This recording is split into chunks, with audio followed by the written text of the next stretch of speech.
Чувашский край славится выдающимися людьми, которые благодаря таланту и трудолюбию вошли в историю республики, страны и мира.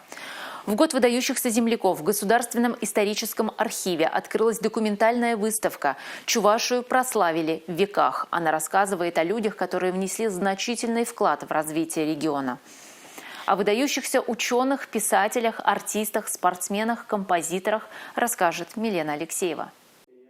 Уникальные документы, рукописи о выдающихся ученых, исследователях, медицинских работниках, писателях, композиторах, артистах и спортсменах, прославивших Чувашию, представлены на выставке. Например, здесь можно увидеть переписку легендарной актрисы Чувашского театра и кино Веры Кузьминой с управлением по делам искусств республики о ее зачислении в Чувашскую студию ГИТИСа.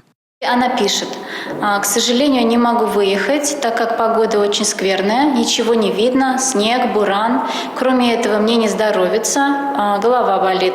По этим причинам и из-за отдаленности ее села Яншихово-Нарваши от Чебоксар, Вера Кузьмина не смогла попасть на второй этап прослушивания. Однако она так впечатлила своим талантом на первом прослушивании, что ее в числе 13 человек со всей республики пригласили учиться в Москву.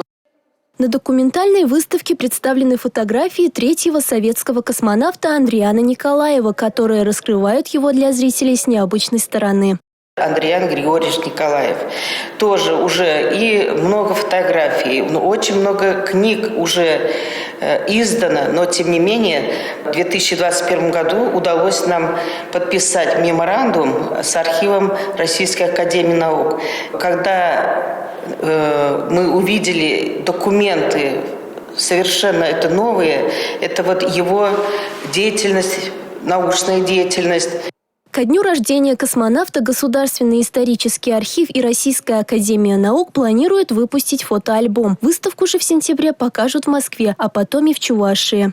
Милена Алексеева, Алексей Зотиков, Никита Павлов, Республика.